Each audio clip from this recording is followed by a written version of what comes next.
Olá, alunos! Aqui é o professor Gelson Ribeiro e a nossa aula de hoje vai ser sobre gametogênese. A gametogênese é o processo no qual se formam os gametas, tanto masculino quanto femininos. Células que se fundem no processo de fecundação e garantem a nossa reprodução. No caso, os gametas masculinos são os espermatozoides, né? E os gametas femininos são os óvulos. A gametogênese é o processo realmente no qual são formados esses gametas, feminino e masculino, e que leva à formação dos espermatozoides, que é denominado espermatogênese. Já a formação de ovócitos maduros ocorre pelo processo denominado oogênese ou ovogênese, no caso do sexo feminino. Agora, onde ocorre a gametogênese? É um processo que ocorre nos sistemas reprodutores masculino e feminino, no caso do homem e na mulher. A espermatogênese ela ocorre exatamente nos tubos seminíferos, que estão dentro dos testículos. Na mulher, a oogênese ou ovogênese ocorre no interior dos ovários, que na verdade são as gônadas masculinas e femininas, respectivamente. Os tipos de gametogênese que existem. Na verdade, existem dois tipos de gametogênese. Aquele que ocorre nos homens, que é a espermatogênese, e aquele que ocorre nas mulheres, ovogênese. Então, gametogênese nada mais é do que formação de gametas, ok? Enquanto a ovogênese é responsável pela origem dos óvulos, né? Ocorre no ovário, os espermatozoides ocorre dentro dos testículos. Tanto a espermatogênese quanto a ovogênese envolve processos tanto de mitose quanto de meiose. Como nós já estudamos, são os processos de divisão celular. A meiose é o processo que reduz a quantidade de material genético e é fundamental para a manutenção da quantidade adequada de cromossomos da espécie. No nosso caso, seres humanos, uma célula M, que seria o espermatozoide no homem, teria 23 cromossomos. É reducional porque a célula humana completa tem 46 cromossomos.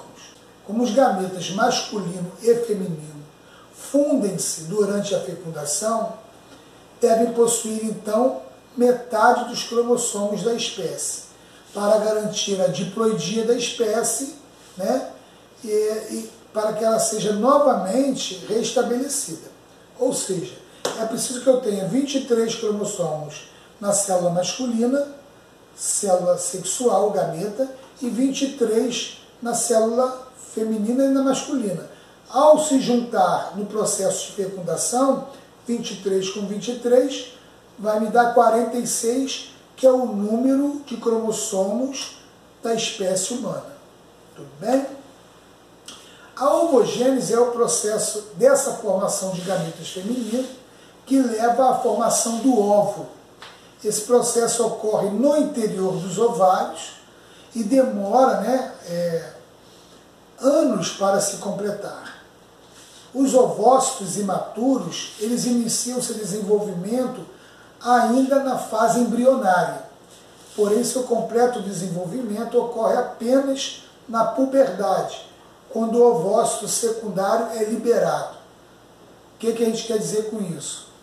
Que esse amadurecimento completo vai acontecer quando a menina, no caso, alcança a puberdade. Aí vai estar maduro e vai ser liberado, quando a menina vai ter sua primeira menstruação. Ok? A ovogênese ela inicia-se a partir das células germinativas, as quais irão dividir-se por mitose, formando uma estrutura chamada ovogônia. Divisões mitóticas originando células que continuam a se dividir por mitose e outras que iniciam a meiose e interrompem sua divisão. Essas células, chamadas ovócitos primários, mantêm-se em chamada fase de prófase 1, completando sua maturação apenas na puberdade, como nós já falamos. Estima-se que uma menina, já ao nascer, possua em seus 2 ovários de 1 a 2 milhões de ovócitos primários. Quando chega na puberdade, iniciam-se os ciclos ovarianos. E um folículo começa a desenvolver-se a cada ciclo menstrual.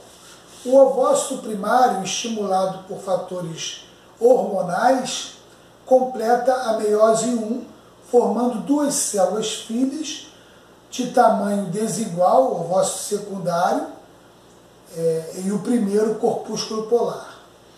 O ovócito secundário inicia a segunda divisão meiótica, a qual é interrompida na metáfase. O ovócito secundário será liberado no momento da ovulação e a meiose 2 somente será retomada caso haja fecundação desse óvulo. Caso não ocorra fecundação, o ovócito secundário vai se degenerar cerca de 24 horas após a ovulação. Caso seja fecundado, o ovócito retoma a segunda divisão meiótica, formando o segundo corpúsculo polar e o óvulo. Agora, já na espermatogênese, o processo de formação dos gametas masculino, ou seja, de formação dos espermatozoides, diferentemente da oogênese, a espermatogênese ela é contínua durante a vida do homem adulto. Ela acontece durante toda a vida do homem adulto.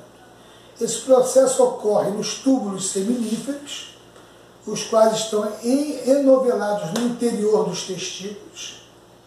Em média, o processo de espermatogênese dura 7 semanas e inicia-se com a mitose de células germinativas que estão presentes nos testículos. O homem também alcança a sua puberdade. A mitose dessas células vai formar as espermatogônias, que vão se dividir por mitose também e formar espermatogônias do tipo A e do tipo B. As espermatogônias do tipo A são aquelas que continuam dividindo-se, originando-se novas espermatogônias. Já as espermatogônias do tipo B sofrem mitose e originam espermatócitos. Esses espermatócitos primários iniciarão o processo de meiose, que levará também à redução do número de cromossomos lá no final do processo, de 46 para 23, conforme nós já falamos. Ao final do processo de meiose 1, nós teremos 2 espermatócitos secundários, cada um com metade do número de cromossomos do espermatócito primário que o originou. Os 2 espermatócitos secundários, originados no final da meiose 1, realizam então a meiose 2, dando origem a 4 espermátides. As espermátides iniciam então o processo de espermiogênese, que levará à formação do espermatozoide maduro, quer dizer, o processo definitivo de formação do espermatozoide. Na espermiogênese ocorrem diversos processos importantes, como a formação do acrosoma, o acrosoma é uma vesícula especial localizada na região da cabeça do espermatozoide. Ele apresenta enzimas muito importantes para garantir a penetração do espermatozoide no ovócito, no momento da fecundação. Com relação à redução desse citoplasma, no desenvolvimento do flagelo, né, é o processo que garantirá a movimentação eficiente do espermatozoide. Nós sabemos que o espermatozoide, a célula masculina, a haploide, ela possui um longo flagelo que permite a mobilidade, né, o deslocamento do espermatozoide. Após a fase de espermiogênese, o espermatozoide é liberado no interior do túbulo seminífero para poder ser armazenado depois nos canais do epidídimo, onde ele é armazenado, onde ali ele ganha cauda e está pronto para ser liberado no processo de ejaculação. Agora vamos falar um pouco também de embriologia. A embriologia, gente, é uma área da biologia que estuda o desenvolvimento do embrião, né? O desenvolvimento embrionário, né, de organismos vivos. Ou seja, é o processo de formação do embrião a partir de uma única célula, que é o zigoto. O zigoto é o que? A união do óvulo com o espermatozoide que a gente acabou de falar. A união do espermatozoide com o óvulo é chamado de fecundação. A fecundação dá origem à célula ovo, que nós também chamamos de zigoto. Esse zigoto vai dar origem a um novo ser vivo. O que a embriologia estuda, na verdade? A embriologia estuda todas as fases do desenvolvimento do embrião, desde a fecundação, dessa junção do óvulo com o espermatozoide, da formação do zigoto, até que todos os órgãos do novo ser vivo estejam completamente formados. Também são consideradas as etapas anteriores à gestação, né, uma vez que elas influenciam nesse processo. Atualmente, a embriologia é uma parte da biologia do desenvolvimento e está relacionada com diversas áreas do conhecimento, como a citologia, que é o estudo da célula, como a histologia, que é o estudo dos tecidos, como a genética, né, que estuda aí as heranças genéticas, os cromossomos, genes, né, a zoologia, porque são processos que ocorrem em animais, entre outras áreas da biologia. Algumas das especialidades da embriologia, temos a embriologia humana especificamente, que é a área que se dedica ao conhecimento sobre o desenvolvimento de embriões humanos, estudando inclusive questões de malformações e também da presença de doenças congênitas. O que são doenças congênitas? Aquelas doenças que são adquiridas durante o processo de desenvolvimento do embrião, como malária, né, a sífilis e outras doenças congênitas. A embriologia clínica ou médica, né, ela se dedica aos estudos sobre embriões em processos de reprodução assistida, né, aquela reprodução que a pessoa procura normalmente um especialista para reprodução assistida. Temos que falar também em embriologia sobre a questão dos anexos embrionários. Os anexos embrionários são alguns elementos importantes. O que são anexos embrionários? Por exemplo, o alantoide, o âmnion, córion, a vesícula vitelina, são estruturas que se formam a partir dos folhetos embrionários. O que são folhetos embrionários? É o ectoderma, que nós já estudamos, o endoderma e o mesoderma. Eles surgem durante a gestação, mas não fazem parte do embrião. Por esse motivo também são chamados de estruturas extraembrionárias. E desaparecem, né, com o nascimento da criança. Eles têm a função de auxiliar o desenvolvimento desse embrião. Isso é feito mediante a cedência de nutrientes, né? Ceder nutrientes para esse embrião, da proteção do embrião, através do líquido amniótico e de outras estruturas, e da troca entre o embrião e o meio externo, através realmente do corpo da mãe, como a excreção e também a respiração que se dá através dessa troca. O que a gente chama de vesícula vitelina também é conhecida como saco vitelíneo. Ele é o primeiro anexo embrionário que é formado. Ele apresenta um aspecto de uma bolsa, né, e surge do endoderma. A mesoderma também participa, né, dessa sua formação, uma vez que a mesoderma reveste o endoderma e pelo fato de surgir do endoderma. O que é o folheto embrionário, né, que forma alguns órgãos do sistema digestório? Justamente a vesícula vitelina está ligada diretamente ao intestino do embrião. Dentro dessa vesícula está o vitelo. O que é o vitelo? São os nutrientes que vão alimentar esse embrião durante toda a gestação da mãe. Então ele vai manter a nutrição do embrião. Esse anexo embrionário ele é importante na nutrição não só de nós seres humanos, mas ele aparece também nas aves, aparece nos peixes e também nos répteis.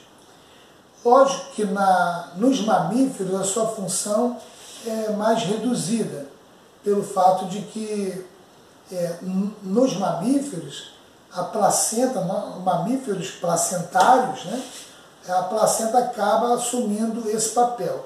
Eu digo mamíferos placentários, gente, porque em outra aula a gente pode discutir esse assunto, mas nem todo mamífero ele é placentário. Nem todo mamífero tem placenta, ok? Inclusive tem mamífero que põe ovo, mas aí isso aí é uma questão para uma outra aula nossa. Falando um pouco do alantoide, o alantoide ele é uma bolsa que ele surge de um desses folículos embrionários, que é do folhetos embrionários, que é do endoderma. Então o seu exterior ele é revestido por fora de mesoderma, e tal como a vesícula que nós falamos agora há pouco, está ligado ao intestino do embrião. A função do alantoide é justamente armazenar essas excretas. As excretas elas surgem das sobras das substâncias produzidas durante o metabolismo do embrião. Durante o metabolismo vai sobrando excretas, né, que tem que ser eliminadas. Okay? O âmnion tem um aspecto de uma bolsa e ele envolve todo o embrião. Ele surge do folheto do ectoderma e também do mesoderma. A principal função do âmnion é garantir a questão da hidratação e da proteção do embrião. Geralmente a gente fala líquido amniótico, né? Além de hidratar, esse líquido ele absorve o impacto de choques mecânicos e resguarda o embrião. Por exemplo, num pequeno impacto que a mãe sofra, esse líquido ele vai amortecer esse impacto. Lógico que tudo tem um limite, né? Mas ele absorve e ajuda a mãe a se proteger de pequenos impactos que podem causar algum tipo de lesão ao seu feto, ao seu embriãozinho lá, ok?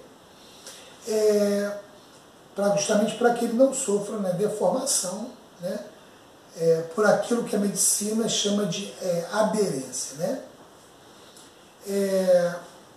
Córion ou serosa é uma outra estrutura, é outro anexo, né, embrionário. Ele se localiza na parte mais exterior do embrião, mais do lado de fora. É uma membranazinha que envolve todos os anexos embrionários e que surge justamente do ectoderma e do mesoderma também. Nós temos nas aves, ele pode ser visto numa espécie de pele presente nos ovos. Quando você abre o ovo, ele tem uma pelezinha, que é justamente essa estrutura mais externa. Então dá para ver isso num ovo, né? Quando você abre o ovo, ele tem uma película que fica entre a casca e aquela parte onde tem a clara e a gema. A função do córeo é promover as trocas gasosas, ou seja, ele garante o processo de respiração do embrião. Além disso, ele também protege o embrião e, no caso dos mamíferos placentários, ele vai dar formação à placenta. Ok? Na verdade, placenta e cordão umbilical, que são os anexos mais conhecidos pela maioria das pessoas.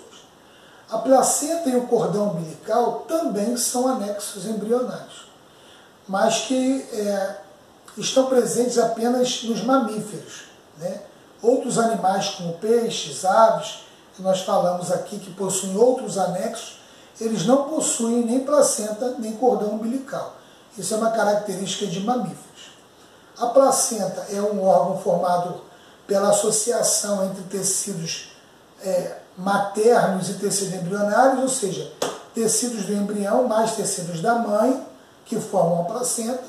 Ela garante a passagem de nutrientes da mãe para o bebê, para o feto, no caso. Garante também a troca gasosa, para que haja a respiração, e a remoção daquelas excretas que nós falamos, aquele resíduo que tem que ser eliminado. Tudo isso acontece através justamente do cordão umbilical que liga a mamãe ao feto.